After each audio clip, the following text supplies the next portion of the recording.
তো আজকে আমরা যেটা নিয়ে আলাপ করব সেটা হচ্ছে যে আম সেটা হচ্ছে যে জীবনের শুরু। পৃথিবীতে জীবন কিভাবে এসছে সেই বিষয়ে আমরা কিছুটা ধারণা নেওয়ার চেষ্টা করি। তো আমার কাছে কিছুটা স্লাইড তৈরি আছে কয়েকটা। এই স্লাইডগুলি নিয়ে আমি কথা বলতে পারি যে আ আমরা এবায়োজেনেসিস নিয়ে আলাপ করব। এবায়োজেনেসিস এটা হচ্ছে পৃথিবীতে জীবন কিভাবে শুরু হয়েছে সেটার একটা ব্যাখ্যা, হুম, হুম। একটা হাইপোথিসিস। তো আপনি আপনি জানবেন যে পৃথিবীতে যখন জীবন শুরু হয়, জীবনটা আ খুবই সরল কিছু আ আ সরল আপনার বলবো অ্যা এককোষী অ্যা প্রাণী। হ্যাঁ, তারও আগে বলতে পারি কিনা ভাই যে নন লিভিং ম্যাটার থেকে? হ্যাঁ, নন লিভিং থেকে কিভাবে লিভিং আসছে, হুম? আমাদের আলোচনা সেটা। হ্যাঁ, আপনি যদি আমাদেরকে একটু ব্যাখ্যা করেন যে কি আ মনে করেন যে মাটিতে কি আ নন লিভিং ম্যাটার থেকে অর্গানিক ম্যাটার কিভাবে আসছে? যখন পৃথিবী মনে করেন আ 3.5 থেকে 3.8 বিলিয়ন বছর আগে যে অবস্থায় ছিল, জড় অবস্থা থেকে তখন ওই সময় ১ম জীবনের উদ্ভব হয় বলে ধারণা করা হয়। তো ওই সময় যে অবস্থা ছিল পৃথিবী একটা উত্তাল পরিবেশ ছিল। এটাকে বলে আ এট এটা একটা প্রাইমোরিয়াল স্যুপ যেখানে আ পৃথিবী উত্তপ্ত ছিল। এখানে আগ্নেয়গিরি এবং বিদ্যুৎ দেখা যাচ্ছিল আকাশে। হুম, হুম। এরকম একটি পরিবেশ। এটা জীবনের জন্য একদমই প্রতিকূল পরিবেশ যেখানে জীবনের শুরু হয় প্রাইমোরিয়াল স্যুপ থেকে। তাহলে এই ধরনের পরিবেশে কি ধরনের জীব বা জীবন আসতে পারে জড় বস্তুতে? আ সেইটা যদি আমরা একটু চিন্তা করি যে কি ধরনের জীবন মনে করেন যে এককোষী বা তারও আগে জড় ব বা যে মনে করেন ভাইরাসের মতো বা আ এই টাইপের যে জীবগুলি আছে, তো সেগুলি শুধুমাত্র হোস্ট বডিতে তারা রিপ্রোডিউস করতে পারে। হোস্ট বডির বাইরে তাদের আর কোনো সাড়া শব্দ পাওয়া যায় না। টাইপের আ সত্তর ভাই মনে হয় কোনো একটা কাজে চলে গেছে। তো ভাই যেটা বলতে চাচ্ছে ভাইয়ের মতো করে বলতে পারি কিনা জানি না।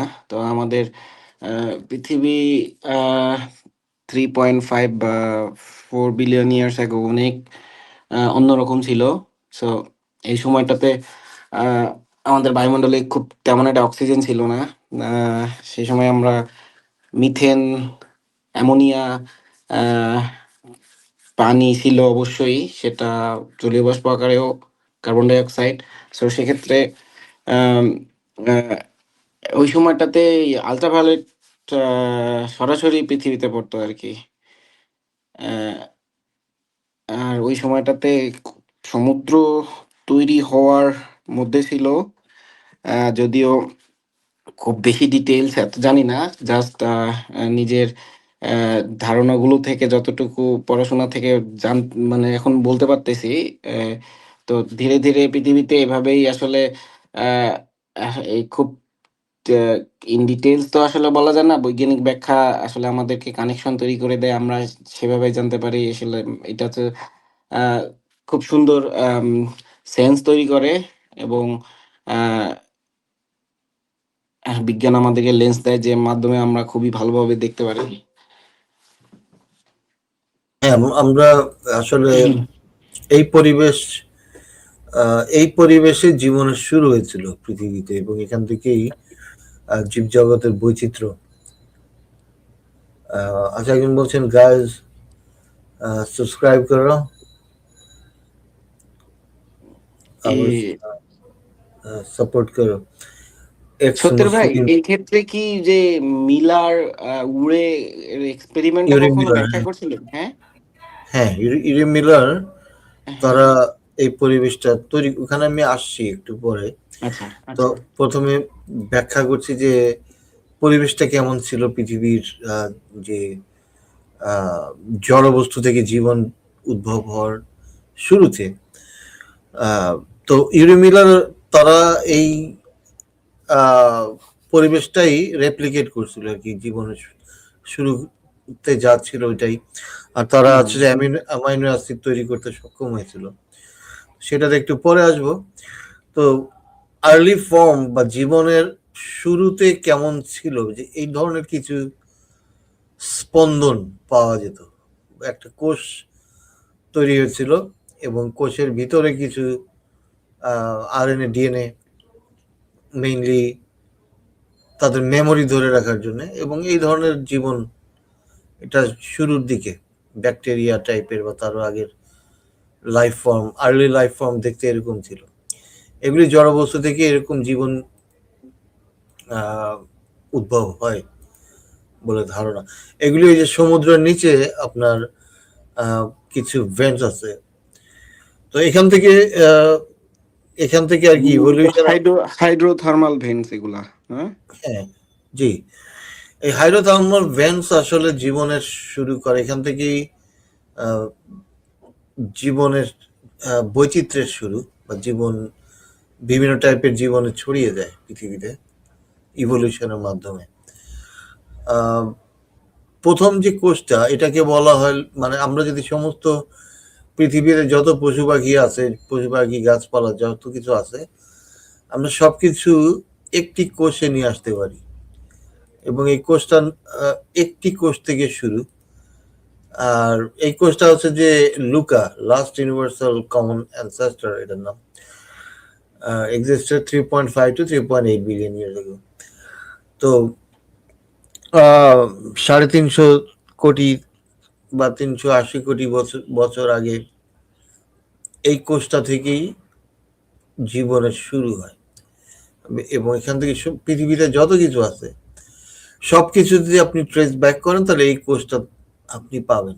ব্যাক করলে এটার মূলে আছে এই কোষটা, এটা থেকেই সবকিছু আসছে। তো তখনকার জীবন যে কতটুকু সিম্পল ছিল, জাস্ট একটা কোষ, কোষের ভিতর আরএনএ বা ডিএনএ বিষয়গুলি রিপ্রোডিউস করতে পারে, এর মধ্যে মেমোরি আছে, এগুলি আর একটা কোষের উদ্ভব বা জন্ম দিতে পারে। আর এগুলি জীবনে পরিণত, মানে জীবন বলতে আমরা এখন কি বুঝি? আমরা যদি জীবনের সংজ্ঞা দিতে যাই, আমরা নাসার ওয়েবসাইটে আমরা দেখব যে অ্যাকচুয়ালি জীবন বলতে কি বোঝানো হচ্ছে, বা এখন এখন যে জীবন।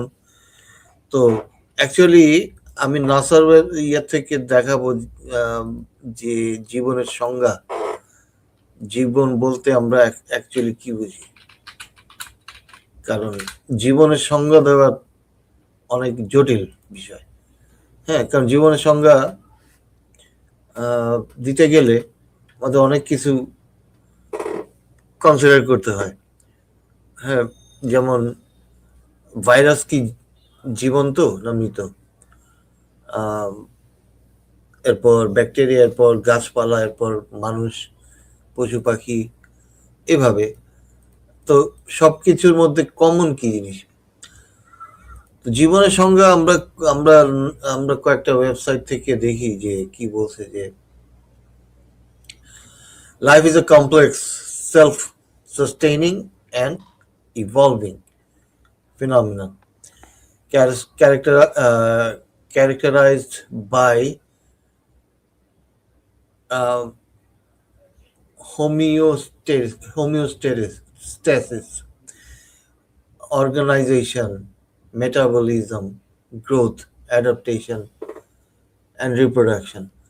তো এগুলি হচ্ছে জীবনের বৈশিষ্ট্য, characters, homeostasis, organization, metabolism, growth. তো জীবনকে বলা যায় না জটিল, নিজেকে নিজেকে নিজে বাঁচিয়ে রাখতে পারে এরকম একটি আহ, ঘটনা যেখানে আমরা সবচেয়ে দেখব।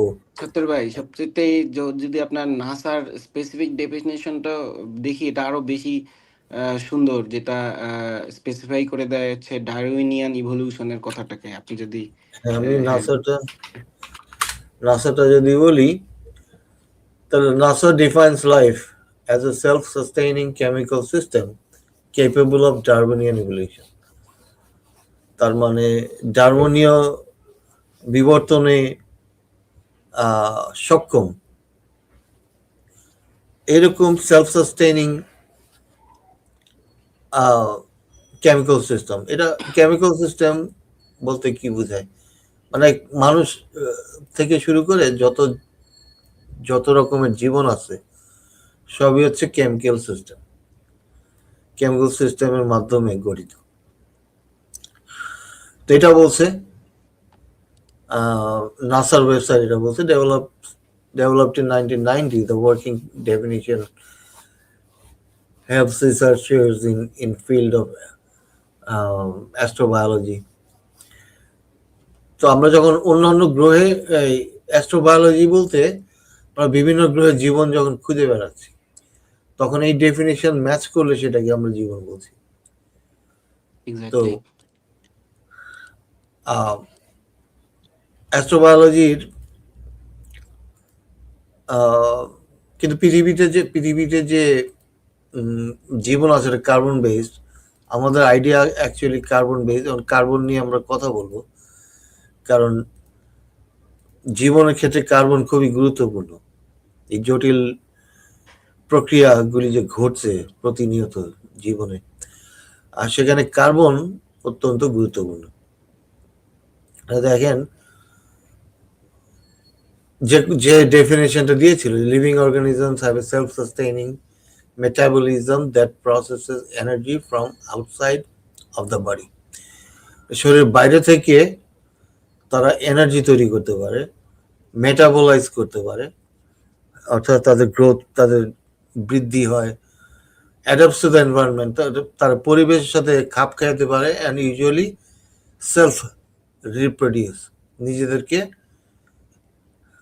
নিজেদের কপি তৈরি করে। রিপ্রোডিউস বলতে তাদের নিজেদের মতো আরেকটা তৈরি করতে পারে তারা। তো আমরা যদি এই সব গুণাবলী দেখি, তাকে আমরা জীবন্ত বলি। সে নিজে নিজে এনার্জি তৈরি করছে, নিজে নিজে আরেকটা কপি তৈরি করছে, তখন আমরা তাকে বলবো জীবন্ত কিছু একটা, কারণ জড় বস্তু এটা করতে পারে না। তো সেলফ সাস্টেইনিং এই কারণে বলা হচ্ছে। তো আমরা জানি গাছপালা প্রথম যে প্রাইমারি সোর্স অফ এনার্জি হচ্ছে সূর্যের আলো থেকে তারা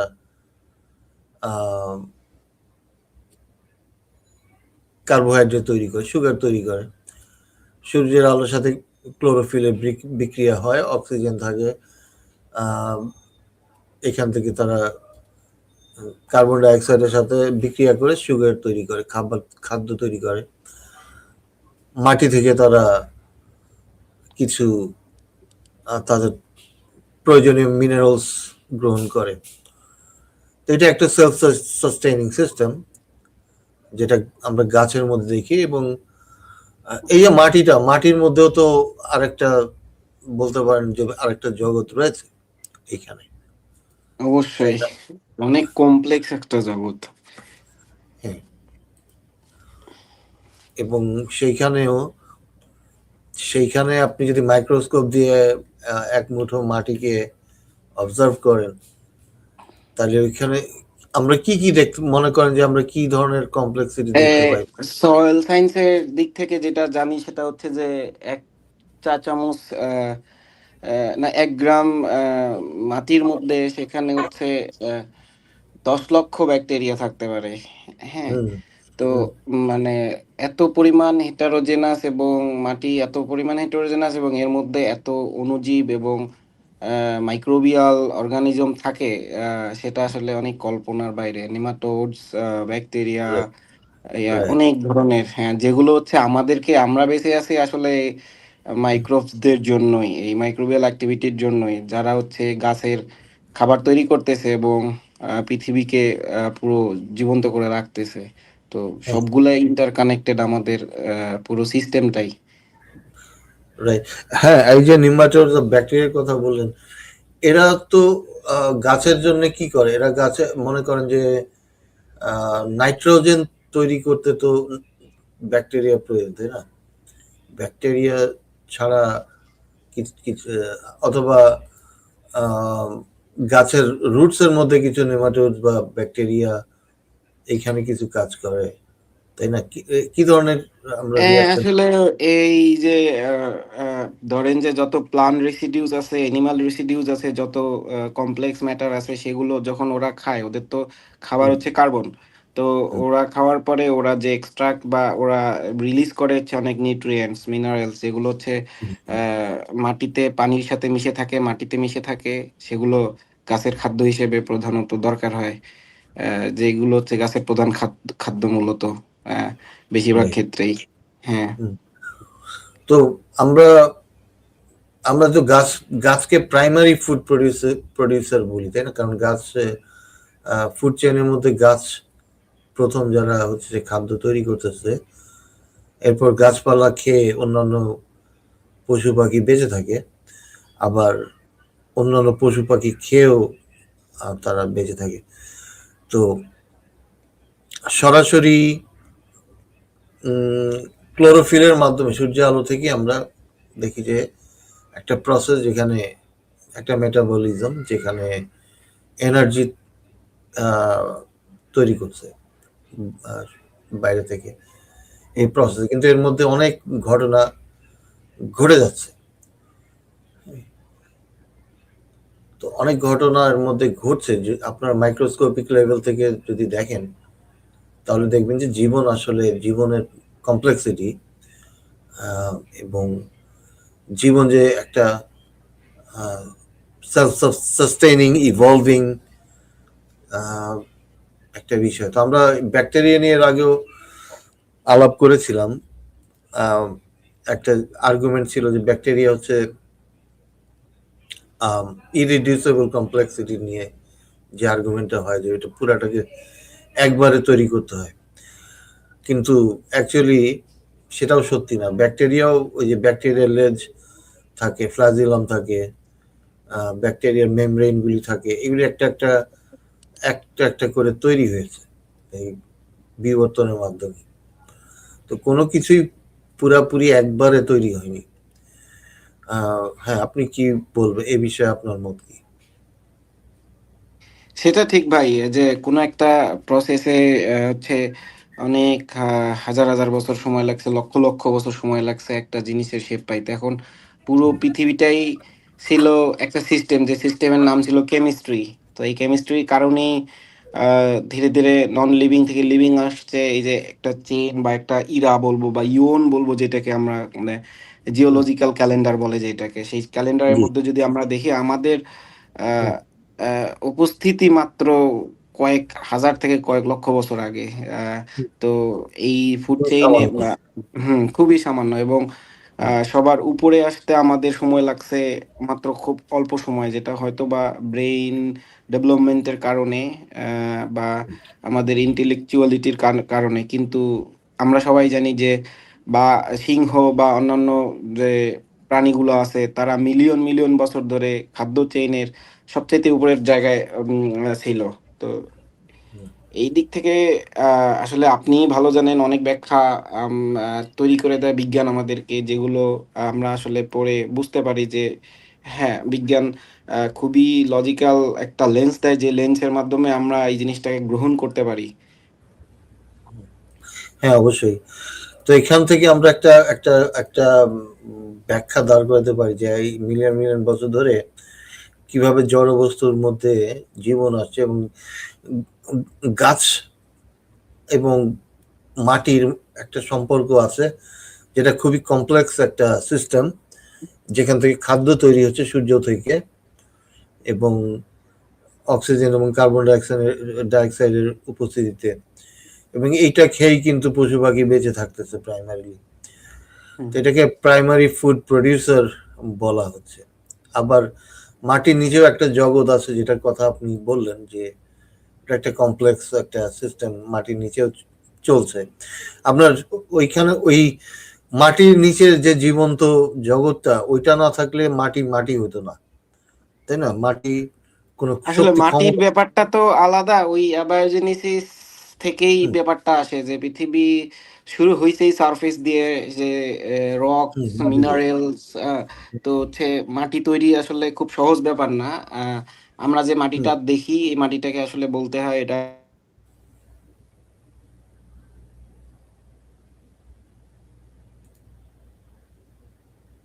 আপনার কথা হঠাৎ আহ, হঠাৎ করে থেমে গেল মনে হচ্ছে।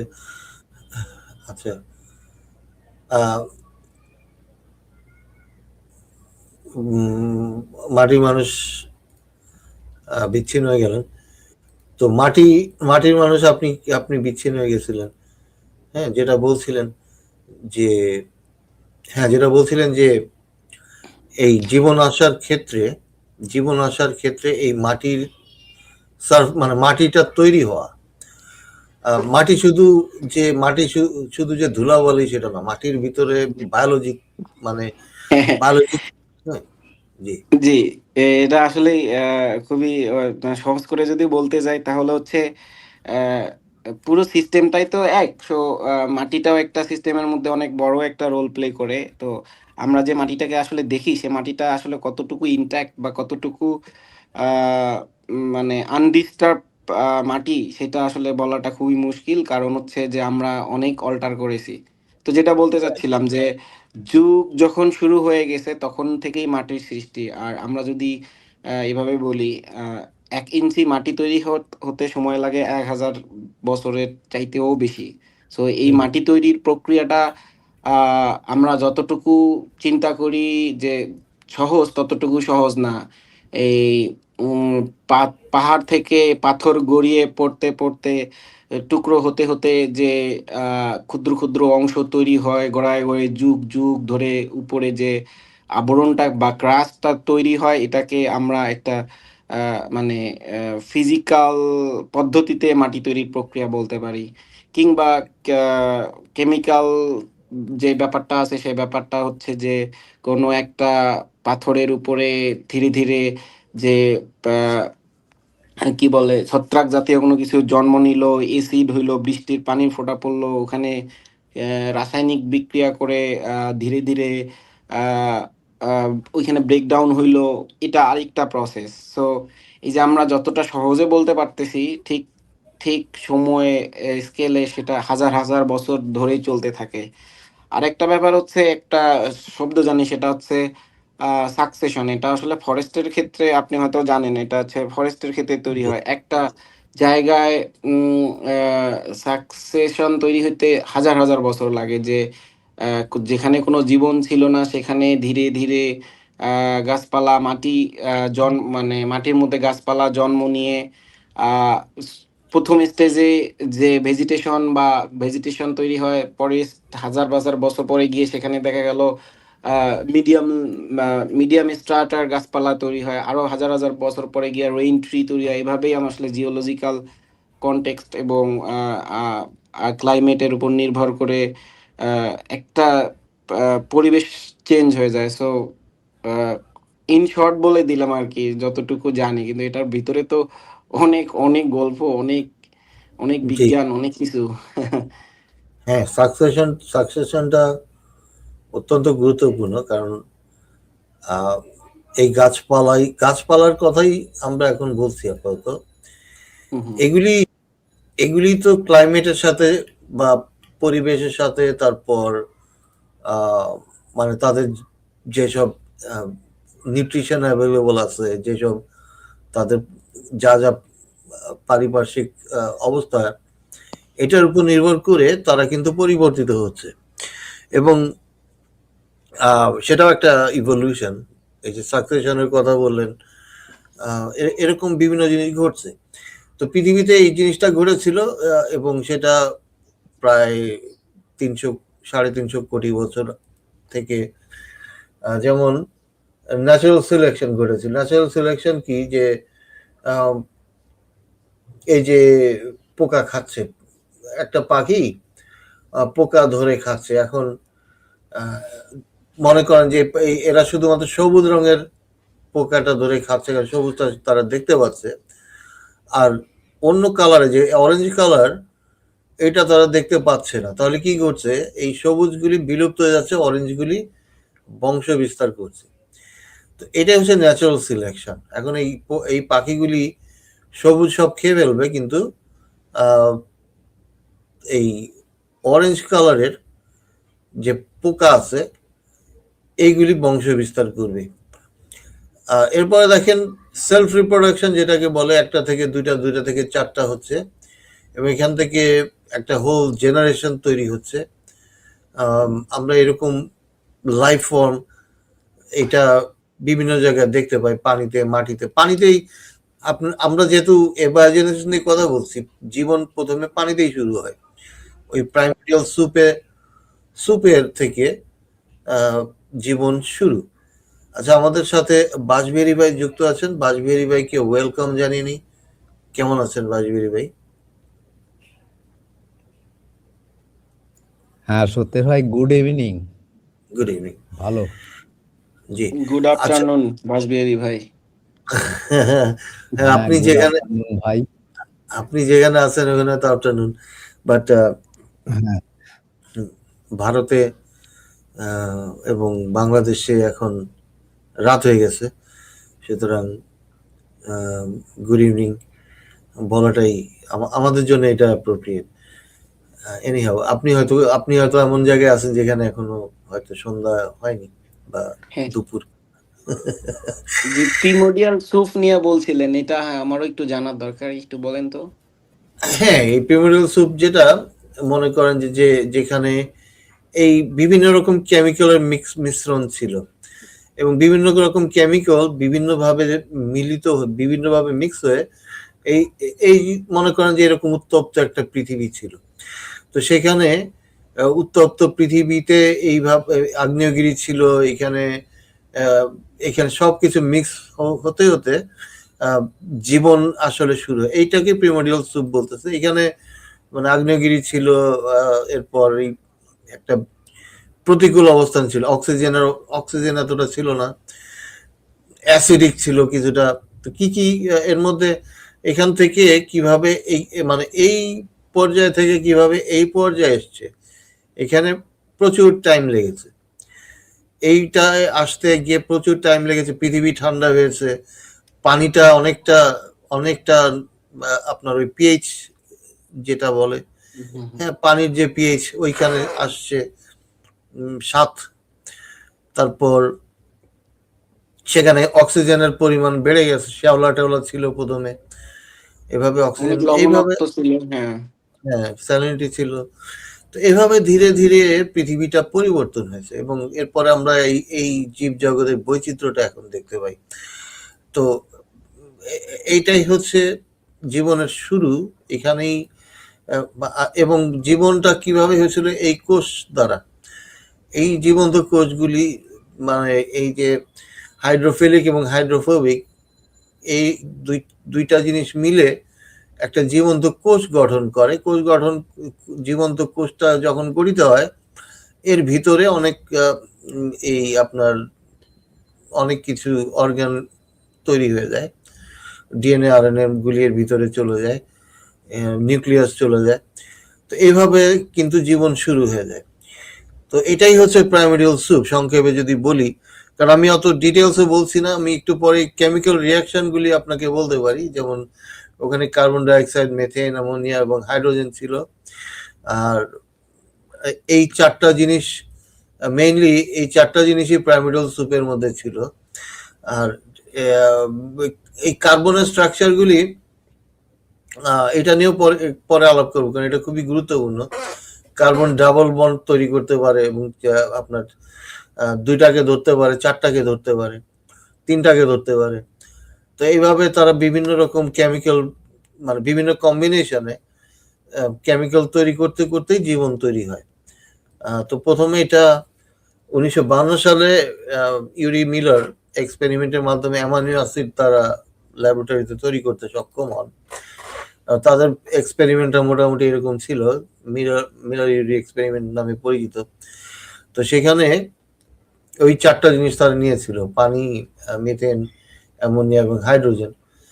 এবং এর মধ্যে ইলেকট্রিক শক তারা পাস করে, ইলেকট্রিসিটি শক পাস করে, কারণ ওই সময় যে বিদ্যুৎ চমকাতো, বিদ্যুৎ ছিল এরকম, এই কারণে। তো এটা দেওয়ার পর তারা দেখতে পায় এই অ্যাপারেটাসের মাধ্যমে তারা দেখতে পায় যে অ্যামাইনো অ্যাসিড তৈরি করা সম্ভব এই 4টা জিনিস দিয়ে। এবং অ্যামাইনো অ্যাসিড হচ্ছে প্রোটিনের মূল উপাদান আর কি, বা প্রোটিনের পূর্ব শর্ত যেটা প্রোটিন তৈরি করার। তো এই ফ্লো চার্টে আপনারা দেখছেন যে বেসিক নিউক্লিওটাইডগুলি তৈরি করার যে উপাদান সেটা তৈরি হয়েছে। তো বেসিক মানে নিউক্লিওটাইড তৈরি হলেই তো ডিএনএ আরএনএ তৈরি হয়ে যেত। তারা ওই পর্যন্ত যেতে পারেনি ডিএনএ আরএনএ, কিন্তু তারা অ্যামাইনো অ্যাসিড এর আগ পর্যন্ত চলে গেছে। লাস্ট স্টেপ আচ্ছা, মানে সত্যের ভাই এখানে একটা জিনিস জানেন কি না জানি না, আমিও জানি না, আপনার কাছেই জানার জন্য। সেটা হচ্ছে যে এই এক্সপেরিমেন্টের মাধ্যমে 1953 না 52 সালের কথা বললেন, তো এইটার হওয়ার পরে বিজ্ঞানে এর আগে একটা মনে হয় কি জানি একটা থিওরি ছিল সেটা, বা এরকম বৈজ্ঞানিক ব্যাখ্যা ছিল যে মানে নন লিভিং বা নন ইনঅর্গানিক ম্যাটার থেকে কখনো অর্গানিক এনার্জি বা অর্গানিক ম্যাটার তৈরি হতে পারে নাকি, এটা কোনটাকে ডিনাই করলো এরকম? হ্যাঁ, এরকম একটা ধারণা। আরেকজন বিজ্ঞান, এটা বোধহয় লুই পাস্টারের বোধহয় একটা থিওরিকে ডিবাঙ্ক করেছিল, যে লুই পাস্টার হয়তো বলেছিল যে জীবন শুধু জীবন থেকে আসতে পারে, জীবনহীন। সত্যের ভাই ওটা পাউসেট বলেছিল, পাউসেট। আচ্ছা আচ্ছা আচ্ছা, হ্যাঁ আচ্ছা, ঠিক আছে, জি জি। তো ওখানে বলেছিল যে জীবন ছাড়া জীবন আসতে পারে না। তো সেইটা ইউরি মিলাররা দেখিয়েছিল যে ওনারা অ্যামাইনো অ্যাসিড পর্যন্ত তৈরি করতে সক্ষম হয়েছেন। আর নিউক্লিওটাইডগুলি ওই আরএনএ তৈরির মানে প্রথম যে ধাপটা সেই পর্যন্ত, কিন্তু আরএনএটা তৈরি বা ডিএনএ তারা তৈরি করতে পারেনি কখনো। কিন্তু বিভিন্ন রকম কেমিক্যাল আপনার মানে কম্পাউন্ডগুলি তারা তৈরি হয়েছিল সেখানে বিভিন্ন টাইপের, যেখানে রাইবোজ, তারপর আছে যে basic nucleotide, phosphate, amino acid, এরকম বিভিন্ন রকম কেমিক্যাল কম্পাউন্ড তারা তৈরি করতে সক্ষম হয়েছিল, যদিও ডিএনএ আরএনএ তারা তৈরি করতে পারেনি সেখানে। তো আচ্ছা, খুব হ্যাঁ, ভাই একটু বলে নেই, খুব ইন্টারেস্টিং পাইলাম ওই যে পাউসেট বললো, তো আমি ওটা একটু সার্চ দিয়ে দেখলাম, বলতেছে যে কয়েকটা জিনিসকে ডিনাই করছে। তো প্রথম যেটা হচ্ছে ডিনায়াল অফ ভাইটাল ফোর্স। হ্যাঁ, সেটা বল, হ্যাঁ সেটা হচ্ছে সেটা হচ্ছে যে বিশ্বাস করা হতো যে একটা স্পেসিফিক জীবন তৈরি করতে আরেকটা ভাইটাল ফোর্স লাগবে, মানে আরেকটা লিভিং থিংস লাগবে। রাইট, আরেকটা হ্যাঁ, হচ্ছে নো লাইফ রিকোয়ার্ড, সেটাতেও বলতেছে যে মিস্টিক্যাল অর গড গিভেন পাওয়ার দরকার ওই জায়গায় টু হ্যাঁ, হ্যাঁ, ক্রিয়েট অর্গানিক সাবস্টেন্সেস। তো হ্যাঁ, খুবই মজার জিনিস যে খুবই বড় একটা ব্যাপার আবিষ্কার হয়ে গেছিল, যেটা পরে আসলে বিশ্বাস করতে শিখে না, গেছি যে আমাদের হ্যাঁ পাওয়া হ্যাঁ, সম্ভব। রাইট। এখন যারা ধার্মিক তারা তো বরাবরই মানে সবকিছুতেই তারা বলছে যে ঈশ্বর ছাড়া সম্ভব নয়। তারা তো বরাবরই দাবি করে আসছে যে যাই, এমনকি ফ্রেড হয়েলের মতো বিজ্ঞানীরা অঙ্ক কষে কষে দেখিয়েছে যে প্রাকৃতিকভাবে জীবন আসা সম্ভব নয়।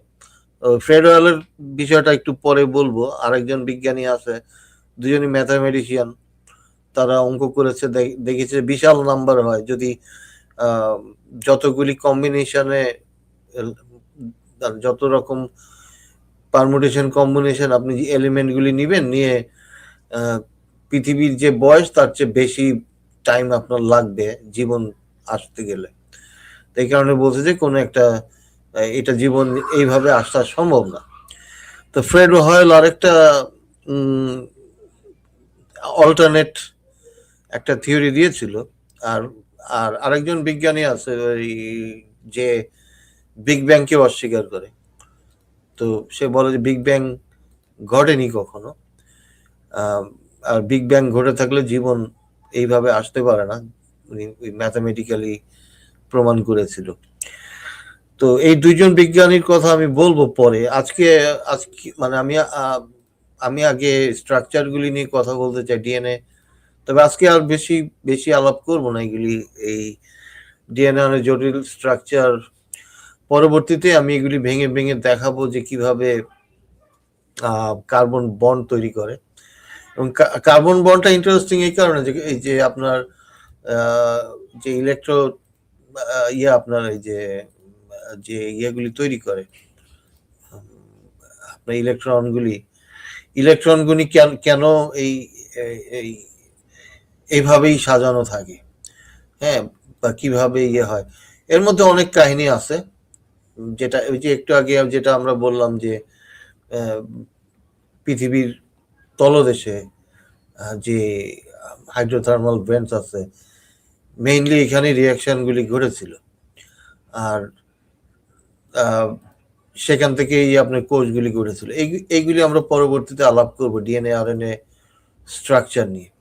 আর ডিএনএ আরএনএ স্ট্রাকচার নিয়ে কথা বলতে গেলে প্রথমেই কার্বন বন্ডগুলি নিয়ে কথা বলতে হবে, এবং সেটা আমরা পরবর্তী পর্বে গিয়ে আলাপ করব। কারণ আজকে এ পর্যন্তই আমরা কথা বললাম, আমরা খুব বেশি লম্বা করব না। আর মাটির মানুষ ভাই, আপনার নিশ্চয়ই অনেক কিছু অ্যাড করার আছে। আপনি যে এতক্ষণ যা দেখলেন অনেকটাই, মানে আমি বলবো আপনার ফিল্ড রিলেটেড কথাবার্তা প্রচুর এখানে চলে আসছে, যে কিভাবে মাইক্রোবিয়াল ওয়ার্ল্ড বা ডিএনএ ওয়ার্ল্ড আরএনএ ওয়ার্ল্ডগুলি কিভাবে কাজ করে।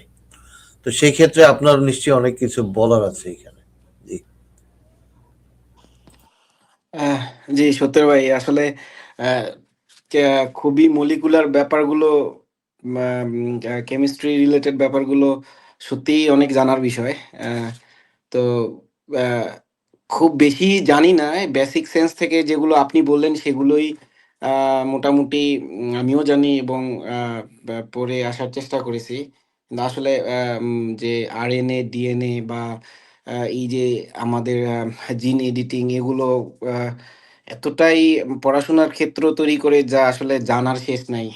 তো এক্ষেত্রে কি বলবো, তো মানে মাইক্রো ইউনিভার্স বলা চলে নলেজের ক্ষেত্রে এগুলোকে, যে আলাদা আলাদাভাবে আমাদের বিচরণ সম্ভব, জানার আসলে কখনোই শেষ নাই। তো হ্যাঁ, এ বিষয়ে বলেন আপনারা।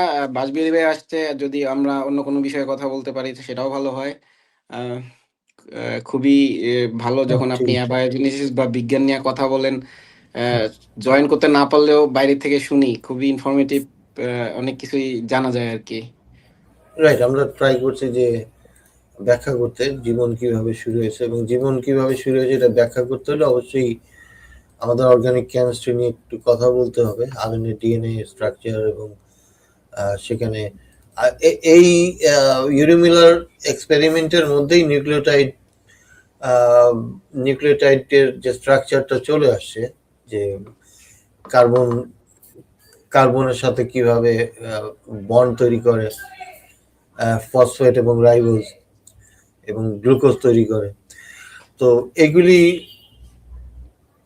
ওইখানেই যথেষ্ট আপনার ইয়ে পাওয়া যায়, যে জড়বস্তু থেকে জীবন আসা যে সম্ভব, অবাস্তব নয়।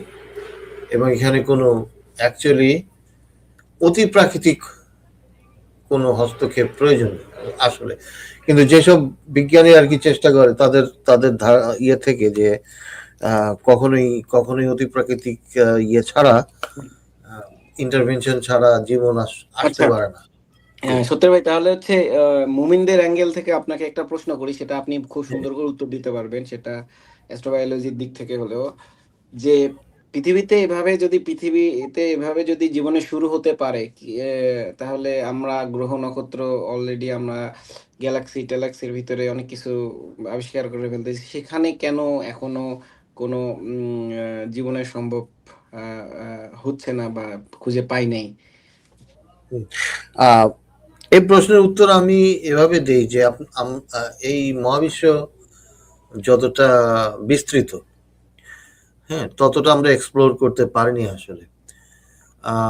আমরা যতটা এক্সপ্লোর করেছি সেই সব জায়গায় জীবন জীবনের উদ্ভব হওয়া কঠিন, সেখানে ওই কন্ডিশনগুলি ফুলফিল হয়নি।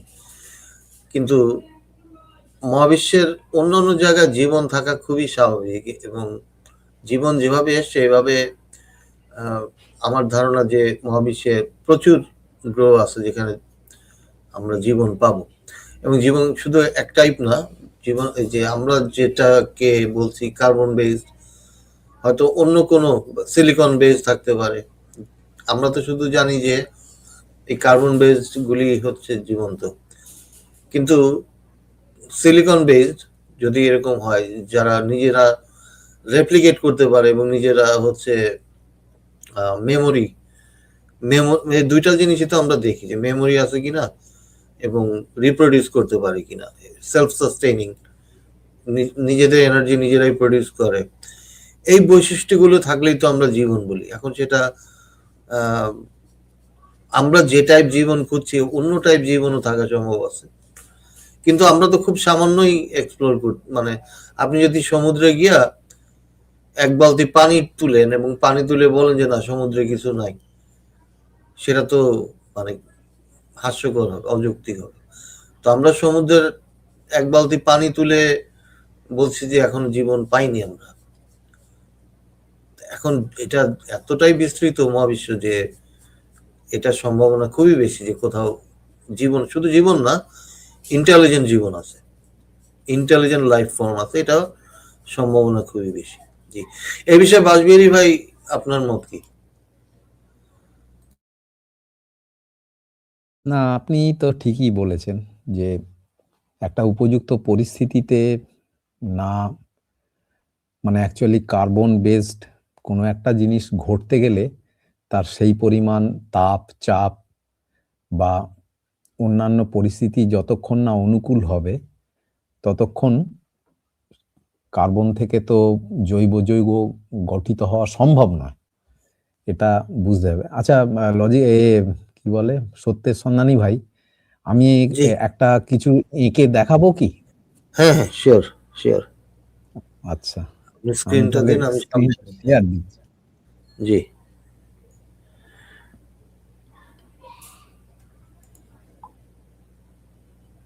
আচ্ছা,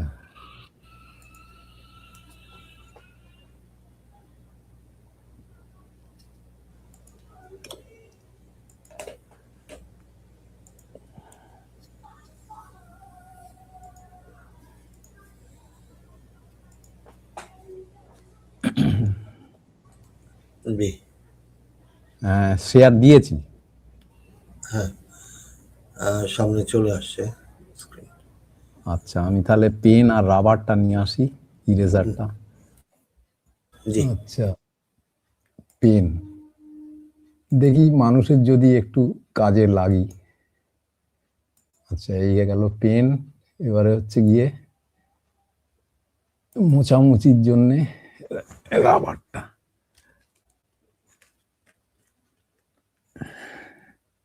আচ্ছা, ঠিক আছে। আচ্ছা সত্যের ভাই, আমি কার্বন নিয়ে কিছু কথা বলতে চাই, বলবো কি? জি, শিওর, বলুন। আচ্ছা, কার্বন মানে আমাদের জৈব যৌগের বা জীবনের মূল উপাদান, সি।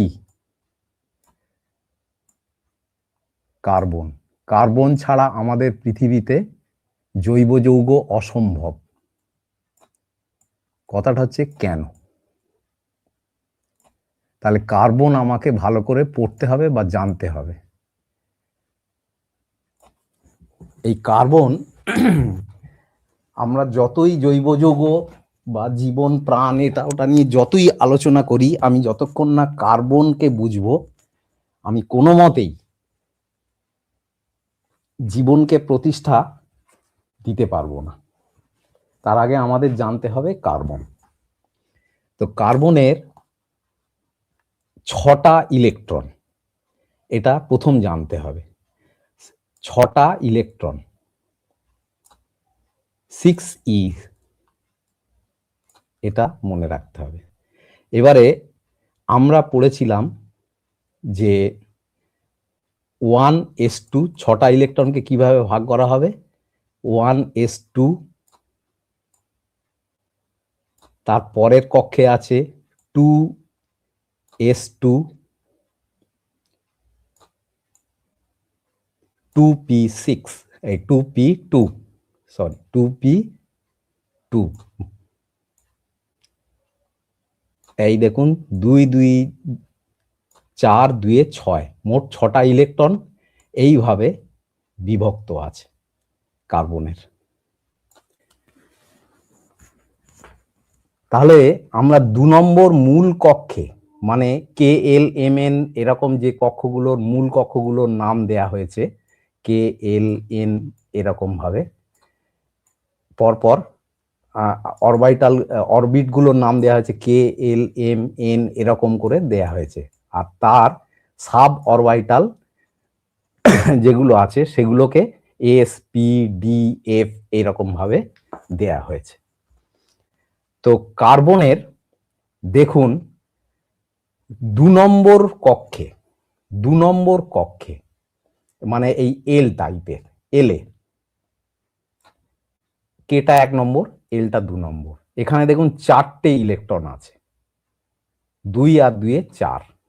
এখন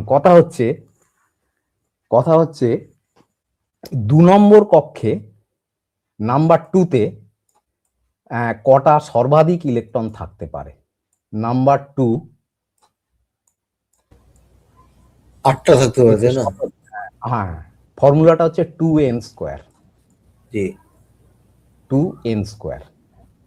তাহলে এইখানে n এর জায়গায় যদি 2 বসিয়ে দিই, তাহলে 2 ইন্টু 2 এর স্কোয়ার, মানে 2 দুগুণে 4, দুগুণে 8, 8টা ইলেকট্রন থাকতে পারে এইটা। কিন্তু এখানে আছে দেখুন 4টে, তাহলে এর আরো 4টে ইলেকট্রন নেওয়ার ক্ষমতা আছে, মানে এ সব সময় চাইবে আরো 4টে ইলেকট্রন যদি আমি নিই তাহলে আমি সুস্থির পজিশনে চলে যাব। এইটা হচ্ছে মজাটা। তাহলে কার্বনের 6টা ইলেকট্রনকে আমি এইভাবে লিখতে পারি, 6টা ইলেকট্রনকে আমি এইভাবে লিখতে পারি। প্রথমে 1s, এই ঘর, আমি এবারে অরবিটাল গুলোকে এইভাবে লিখছি। তারপরে 2s,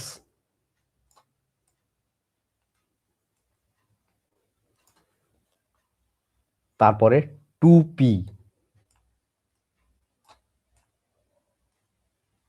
এই পি কক্ষে আবার 3টে সাব অরবিটাল আছে, মানে যেমন সূর্যের চতুর্দিকে পৃথিবী ঘুরছে, আবার পৃথিবীর চতুর্দিকে চাঁদ ঘুরছে, তাহলে চাঁদের একটা অরবিটাল আছে, সেটা সূর্যের ক্ষেত্রে হয়ে যাবে সাব অরবিটাল। সূর্যের চারিদিকে পৃথিবী ঘুরছে, সেটা হচ্ছে অরবিট, কিন্তু পৃথিবীর চতুর্দিকে আবার চাঁদ ঘুরছে, সেইটা হবে সূর্যের প্রেক্ষাপটে সাব অরবিট। ঠিক এখানেও সেই রকম। তাহলে 1s, এইটা হচ্ছে 1s মূল অরবিটাল, অরবিট, এই হচ্ছে গিয়ে 2s, আর এইটা হচ্ছে 2p। 2p কে আবার 3টে সাব অরবিটালে ভাগ করা হয়েছে, 2px, 2py আর 2pz, এইভাবে ভাগ করা হয়েছে। এইবারে আমরা ইলেকট্রন গুলো দিয়ে দেবো।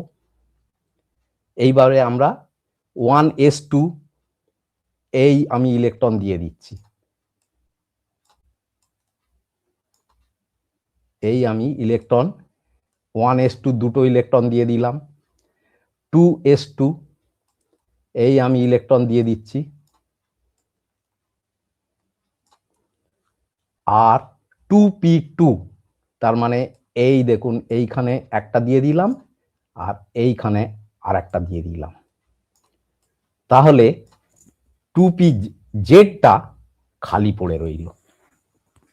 সুস্থির অবস্থায় একটা কার্বন কাঠকয়লা বা কয়লার মধ্যে এই পজিশনে তার ইলেকট্রনগুলো ঘুরতে থাকে, কিন্তু যখনই কার্বন কোনো বস্তুর সঙ্গে রিয়াকশন করে, সে সেই বস্তু থেকে খানিকটা এনার্জি গ্রহণ করে, এনার্জি গ্রহণ করে তার এই 2s থেকে একটা ইলেকট্রনকে সে এইখানে শিফট করে দেয়, এইখানে শিফট করে দেয়, মানে উত্তেজিত অ্যাক্টিভ অবস্থায় কার্বন এই কাণ্ডটা ঘটায়, যেটা আর কোনো মৌল ঘটাতে পারে না। এইটা হচ্ছে সবচেয়ে বড় মজার জিনিস, যে সব জৈব যৌগের মধ্যে কেন কার্বন আছে।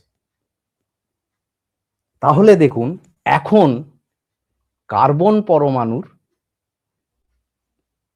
ছবিটা কিরকম এসে দাঁড়ালো। এখন এই 1s এ এরকম দুটো থাকবে, 2s এ একটা চলে গেছে মানে একটা থাকবে, আর 2px 2py 2pz এ তিনটে এসে গেল, দেখুন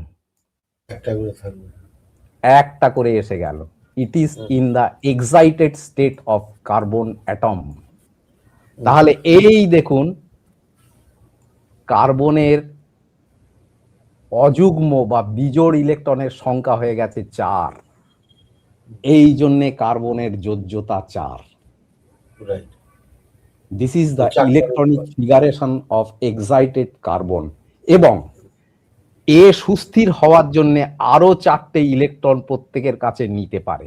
এইখানে দেখুন একটা নিতে পারে, এইখানে নিতে পারে এবং এইখানে নিতে পারে, ফলে ও 4 যোজ্যতা হিসেবে কাজ করে। এবং কার্বনের যে মজার জিনিস হচ্ছে এই তিনটে, অর্থাৎ 2s 2px 2py এই তিনটে এই রকম পজিশনে থাকে।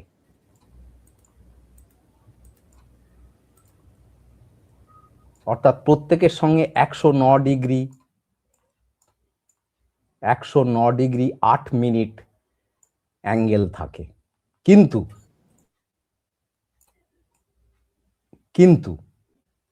এই যেটা লাফ দিয়ে এসেছে এক্সাইটেড স্টেটে পিজেড কার্বনটা এই রকম পজিশনে থাকে, অর্থাৎ সে সমকোণে থাকে। কার্বন মূল পরমাণু প্রোটনের সঙ্গে সমকোণে থাকে, এইটা হচ্ছে জেড।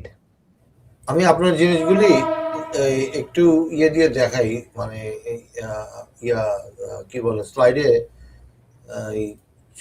আমি সত্যি ভাই একটু শেষ করে নি, তাহলে ভালো হয় কি?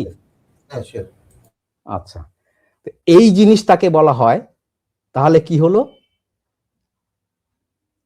এস কক্ষ থেকে একটা ইলেকট্রন যেহেতু পি কক্ষে লাফিয়ে চলে যায়, এই জিনিসটাকে বলা হয় sp3 হাইব্রিডাইজেশন। sp3 হাইব্রিডাইজেশন এইটা পৃথিবীতে আর কোনো মৌল দেখাতে পারে না,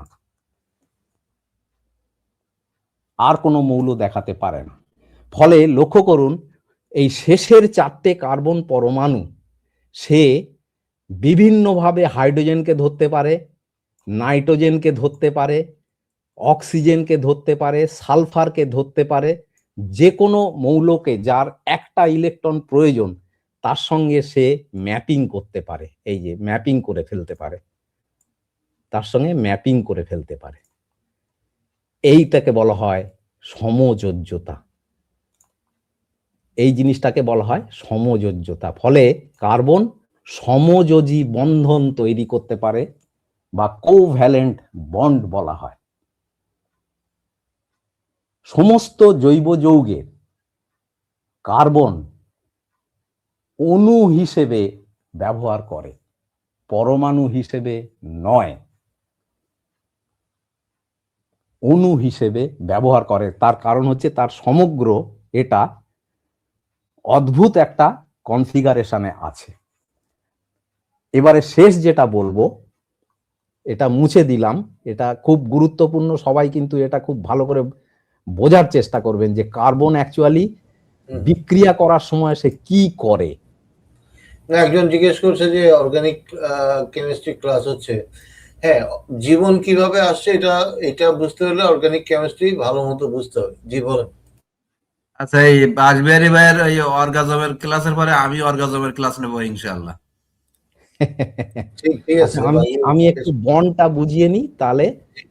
হ্যাঁ, এবং আরেকটা কথা বলি যে বাজবিহারী ভাইয়ের আজকের ক্লাসটা বুঝলে আমি আগামীতে যে ক্লাসটা নিব, যেটা বুঝাবো, এটা খুবই সহজ হয়ে যাবে। মানে উনি মনে করেন যে অর্ধেকটা ইয়ে করে ফেলছে, অলরেডি কভার করে ফেলছে।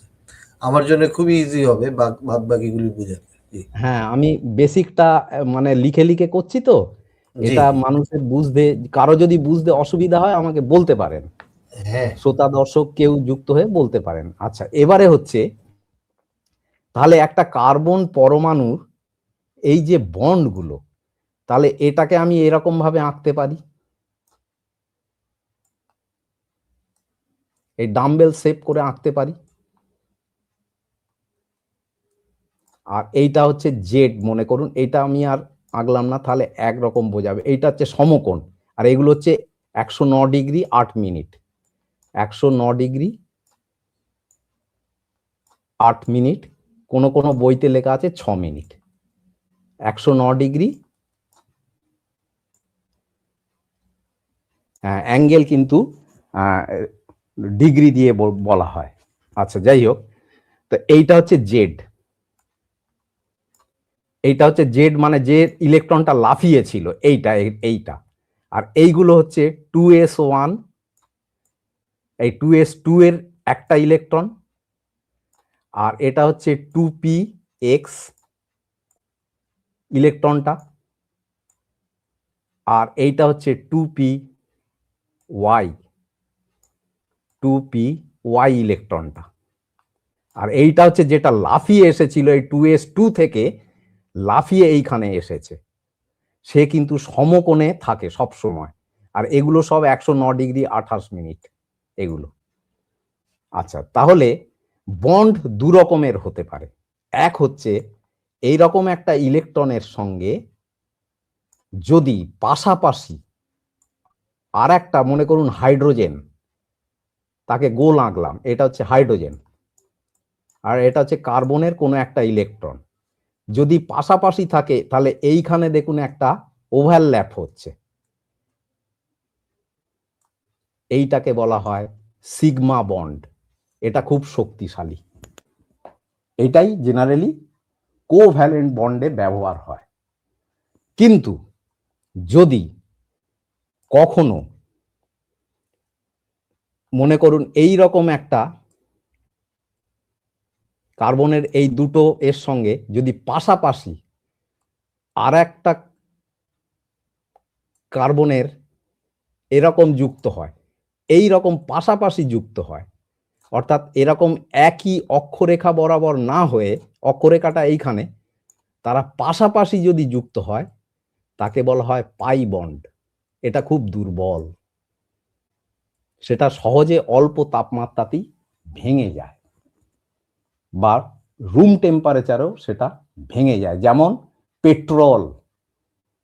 পেট্রোল দেখবেন বাড়িতে মেঝেতে পড়ে গেলে পেট্রোল খানিকক্ষণ পরে উবে গেল, রুম টেম্পারেচারই সে উবে গেল, মানে সে বিশ্লিষ্ট হয়ে অন্যান্য গ্যাসীয় পদার্থে পরিণত হয়ে গেল, হাইড্রোজেন হয়ে বেরিয়ে গেল। ডিজেল তেল পড়লো, খানিকক্ষণ পরে দেখবেন বেরিয়ে গেল। ডিজেলের ফর্মুলা হচ্ছে আলফা ডেকেন, মানে 10টা কার্বন নিয়ে একটা ডিজেল তৈরি হয়, আলফা ডেকেন বলা হয়। আর কার্বন পরমাণু যখন অন্যান্য পরমাণুর সঙ্গে নাইট্রোজেন, হাইড্রোজেন, সালফার, মনে করুন ফিউরান, ফিউরান একটা জৈব যৌগ, যাকে এরকম দেখতে, এরকম CH2 CH2, এটা খুব ক্ষতিকর একটা জৈব যৌগ। দেখুন সব কটা 4টে হাত ঠিক হয়ে যাচ্ছে।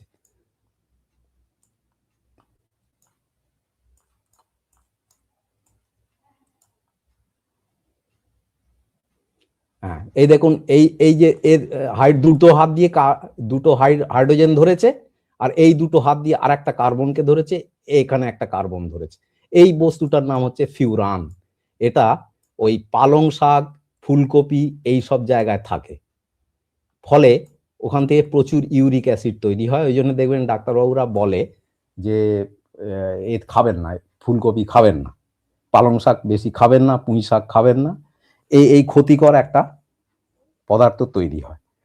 তো এইখানে এই দেখুন কার্বন কার্বন এরা এই বন্ডে আছে, এই সিগমা বন্ডে আছে। এদের ভাঙা খুব কঠিন, হজম করা খুব কঠিন, ওই জন্য ওই ধরনের শাক হজম করা খুব কঠিন।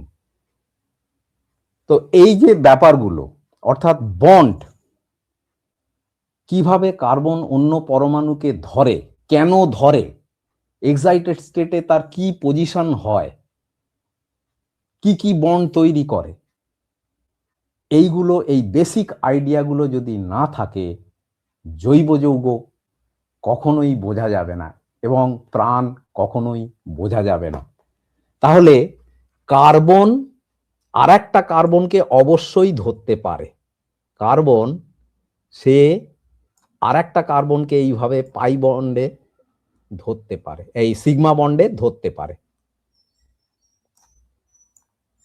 আর একটা বন্ডকে, আর একটা একে এইখানে দেখুন, সে সিগমা বন্ডে ধরতে পারে। এরকম অজস্র কার্বনকে সে নিজে ধরতে পারে।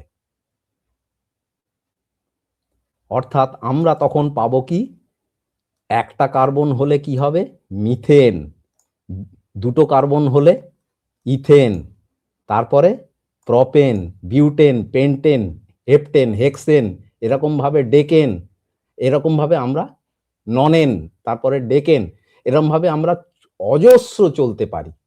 ফলে এই যে গ্রুপটা, এই গ্রুপটাকে বলা হয়, দেখুন এদের সঙ্গে একটার সঙ্গে আরেকটার তফাৎ CH2 গ্রুপের, CH2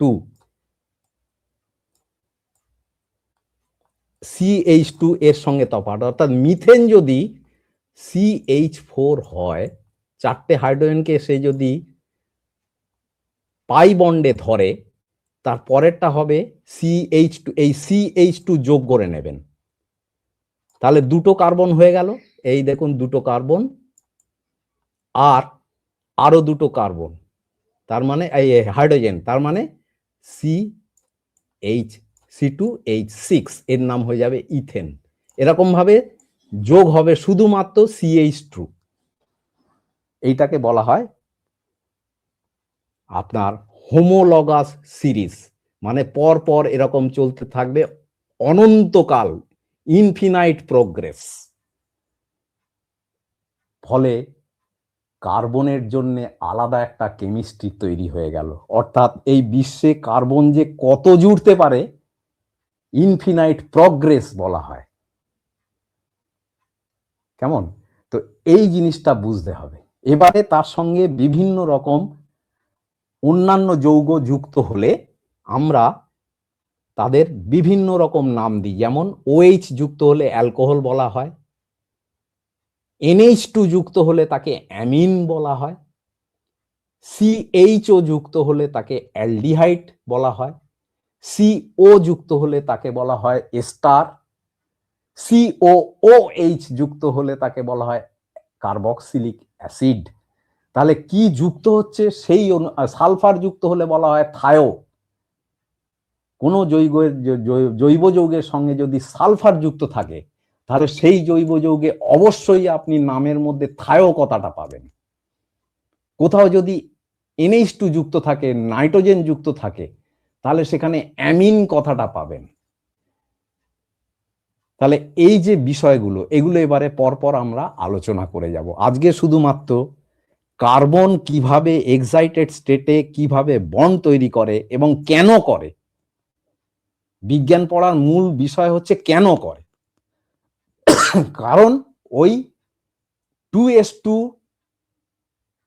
অরবিটের একটা ইলেকট্রন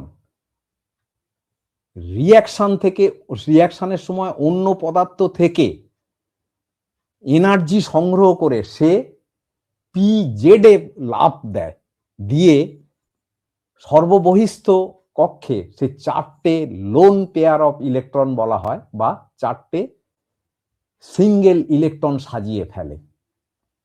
ওই 4টে দিয়ে সে এই ব্রহ্মাণ্ডে যেখানে যেখানে কার্বন আছে সে কোভ্যালেন্ট বন্ড বা পাই বন্ড তৈরি করার চেষ্টা করে।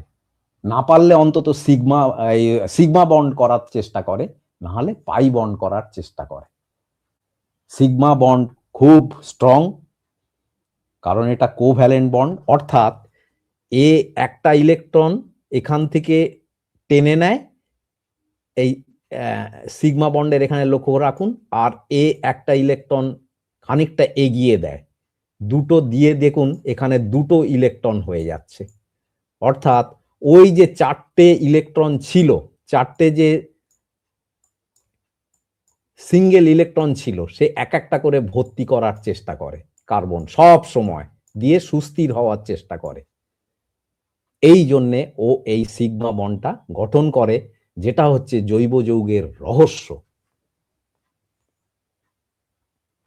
হ্যাঁ হ্যাঁ হ্যাঁ। তবে অর্গানিক কেমিস্ট্রির গুরুত্বপূর্ণ লেসন আজকে বাজবেরি ভাই দিয়েছেন। আপনারা দরকার হলে সেকেন্ড টাইম দেখবেন। আমি এইটাকে গুছিয়ে আমার আগামী যে লেকচারটা থাকবে, আমি আমি এখান থেকেই হয়তো আপনাদেরকে শুরু করব যে কি কি টাইপের বন্ড, কি কি যৌগের সাথে যুক্ত, কার্বন কিসের সাথে যুক্ত হতে পারে। কার্বন কিন্তু নিজের সাথেও যুক্ত হয়, কার্বন ডাবল বন্ড তৈরি করে।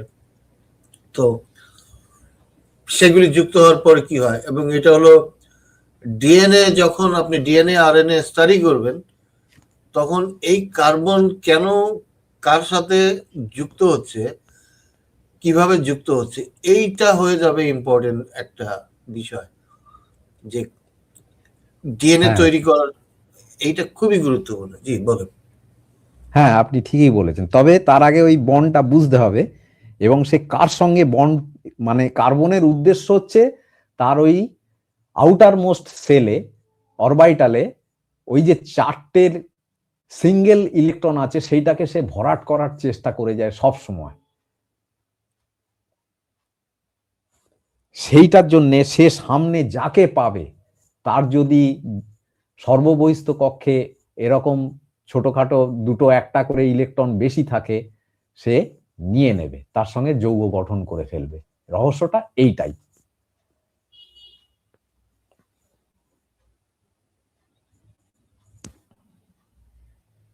রাইট। তবে এটা নিয়ে পরবর্তী পর্বে আমরা আরো বিস্তারিত কথা বলবো। আর যৌগগুলি, এবং সবচেয়ে বেশি যৌগ মানে সবচেয়ে বেশি আছে হাইড্রোজেন। তাহলে কার্বনের সাথে হাইড্রোজেন খুব ইজিলি বন্ড তৈরি করতে পারে। যেমন আমি একটা ছবি আজকে দেখিয়ে দিই, আগাম দেখিয়ে দিই, যে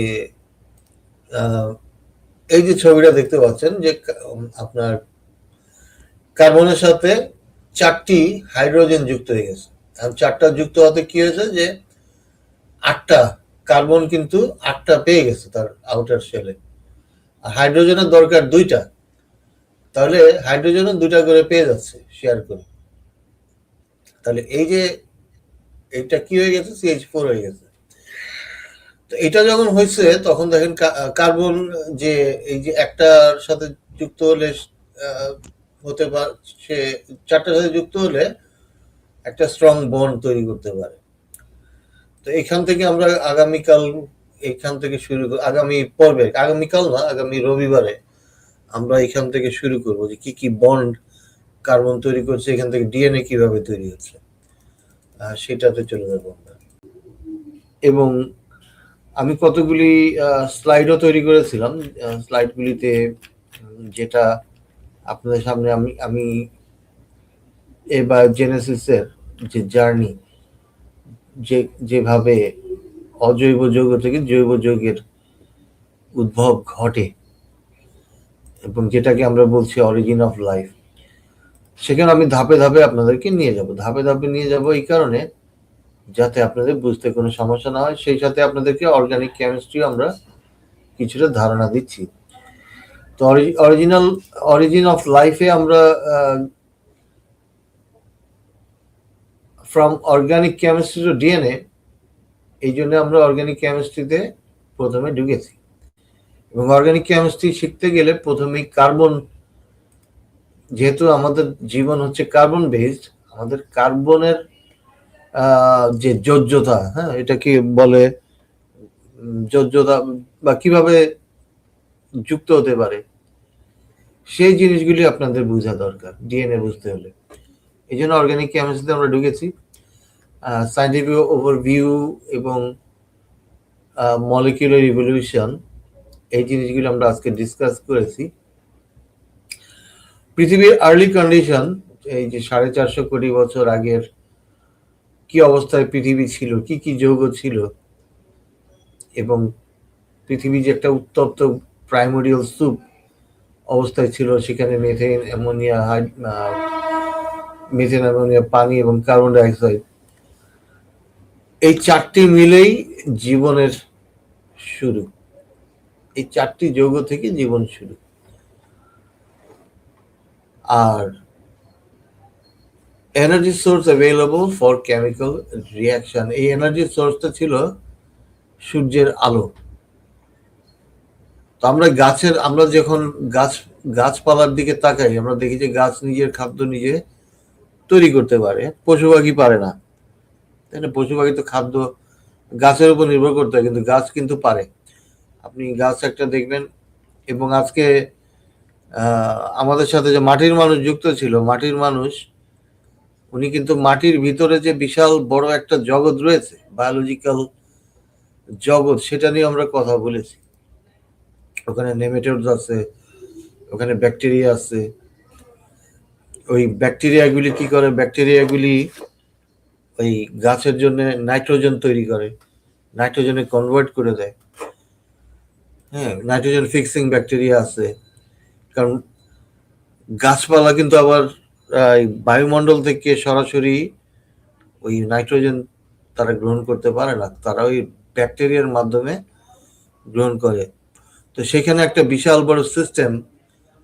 এরপর আমরা মিলার ইউরির এক্সপেরিমেন্ট আজকে দেখেছি। মিলার ইউরি এক্সপেরিমেন্ট দিয়ে তারা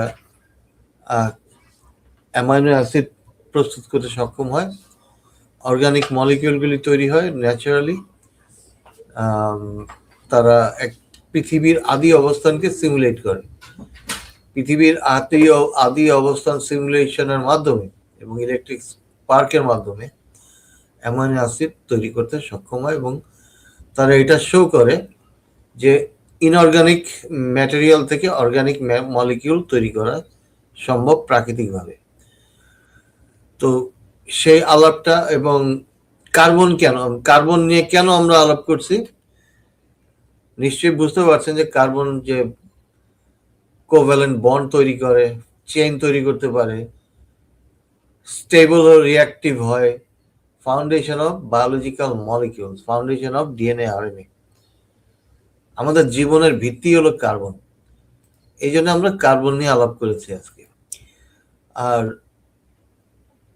4 মেজর বায়ো মলিকিউলস, তো এর মধ্যে প্রোটিন, লিপিডস, কার্বোহাইড্রেট, এনার্জি এবং নিউক্লিক অ্যাসিডস, এইটা থাকবে আগামী রবিবারে। রবিবারে আজকে যেখানে বাজবেরি ভাই শেষ করেছেন, ওইখান থেকে আমরা আবার শুরু করব। এবং আমার মনে হয় যে আপনাদেরকে কয়েকবার করে এই অর্গানিক কেমিস্ট্রির তালিম দিতে হবে। মানে এই জিনিসগুলো আসলে ইন্টারেস্টিং। কারণ এগুলি অন্তত মানে অনেক বোরিং মনে হয়, কিন্তু আপনি যখন ভিজুয়ালি চিন্তা করবেন যে হ্যাঁ, একটা কার্বন একটা ইলেকট্রন নিয়ে নিচ্ছে, একটা হাইড্রোজেন থেকে 2টা ইলেকট্রন নিয়ে নিচ্ছে, ব্যাপারটা কি, কেন নিয়ে নিল, বা একটা CH4 কেন তৈরি করলো? তো এইগুলি চিন্তা করলে কিন্তু অবশ্যই আপনার ইন্টারেস্টিং লাগবে, এবং এইগুলি এইভাবে দেওয়া নেওয়ার মাধ্যমেই জীবন শুরু হয়ে গেছে। কেমিক্যাল রিয়াকশনই হচ্ছে জীবন। এই লেনদেনের মাধ্যমেই কেমিক্যাল ইলেকট্রন আদান প্রদান করতে করতেই জীবন শুরু হয়ে গেছে। তো এটা কিভাবে হয়েছে এটা জানার জন্য অবশ্যই আপনাদেরকে কয়েকবার করে এই জিনিসটা দেখতে হবে, এবং আগামী পর্বে আমরা আবারও এখান থেকে শুরু করব যেখানে আজকে আমরা শেষ করেছি। তো যাই হোক, আমি মানে মানে এতটুকুই আজকে রাখতে চাই। আপনারা আপনাদের আলোচনা কন্টিনিউ করুন।